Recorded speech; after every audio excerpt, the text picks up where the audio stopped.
All right, Dr. Andrew Gorecki here. If you're evaluating RTM vendors right now, or if you've already had a call with one of the big companies, I want to share a few things with you that I think are important. Not to scare you, not to talk you out of RTM, not to bash other companies, but because there are conversations that happen before you sign a contract that are very different from the conversations that happen after, right? That's an important kind of teeing it up for you here. I talk to many practice owners every week, probably 15 to 20 a week at this point, and they've been through this, right? So I've seen the contracts, and there are a few things that consistently catch people off guard, right? And so this should be helpful for you as you're making your decisions. And I want to walk you through what they are, okay? So the first thing I want, to ask any RTM vendor is, of course, what does it cost me before I see a single dollar of reimbursement, right?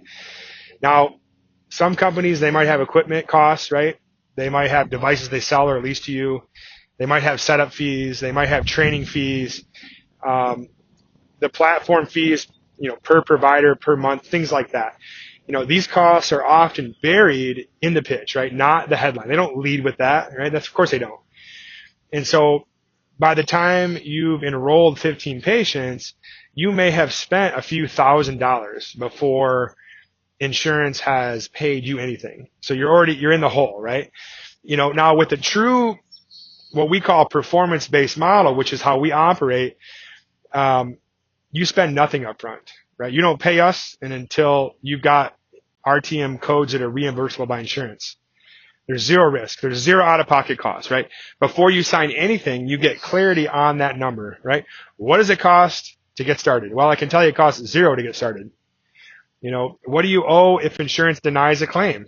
Well, what's the minimum commitment? You need to know that. You need to ask those questions. If they can't answer those questions clearly, that's information that's being hidden from you. And so you need to ask those questions, right? Now, the second kind of group of things is you need to know who is actually monitoring your patients.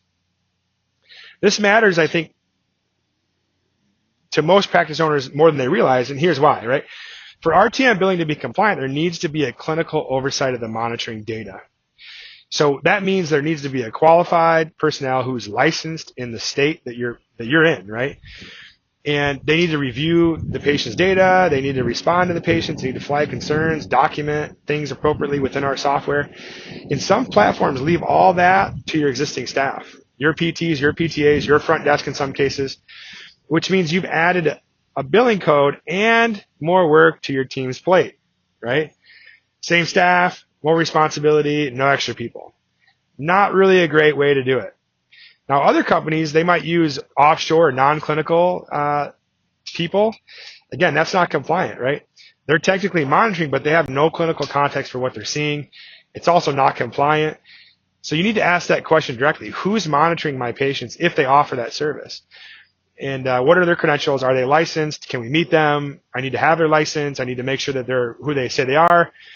And if they're going to be contacting my patients, what are they saying? How are they trained? Now, that's the difference between a defensible program and a compliance risk, right? You need to make sure you're compliant here. And then really the third thing I would say is that, and this I think is a big one, what happens if you get audited, right? What happens if we get audited? Are you going to be there to help us? Insurance companies are paying close attention to RTM. It's new, right? It's a new category. They're learning just like you, right? They're actively reviewing claims. We've gone through an audit. And that's not a scare tactic. It's just the truth. So when you sit down with a vendor, you should ask them, have any of your clients been audited? Can I talk with them? What happened? What did you do to prepare them and support them as they went through the process? If they stumble on that answer, or if their answer is we haven't had that happen, it's probably not reassuring and also probably not accurate. There's a gap there, gaposis. We've been through like I mentioned, we've been through a Blue Cross audit on our own 3 years ago. Did really well. Passed. In fact, they actually were so impressed with what we were doing, they asked us to train their medical reviewers, nurses, on what RTM is and all the things to look out for. And we use those same documentation standards across every practice we work with. We've also worked with insurance companies besides Blue Cross to train their own auditors. And so we're really content experts here. We've spoken at national conferences. That's not something a software company can say, right? That's not something that a private equity backed, investment backed RTM or EMR who just created a RTM platform to get more of your money. When your documentation is built to withstand an audit from day one, you're going to sleep better at night. Okay. And then you get to the contract, right? A few things to look out for. I've seen contracts as long as 4 years. That's a huge red flag, right? Lock-in periods. That's crazy. 4 years? What are we talking about? That's a huge red flag, right? If this program isn't performing, you're still paying, right? There's exclusivity clauses. There's some contracts that prevent you from using other RTM vendors or changing. That sounds crazy to me too. That sounds like they're getting ready for you to have a bad experience. They want to lock you in. Who owns the data, right? Who owns your patient's data if you leave, right? Can you export that data? Will they help you with that? What happens to it? These aren't unusual contract terms in the software world, right?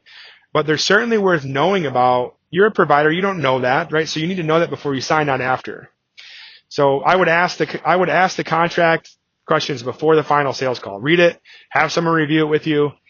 Have your attorney review it if you need to. I've seen some pretty bad contracts over the last 3 years. And so definitely something to think about.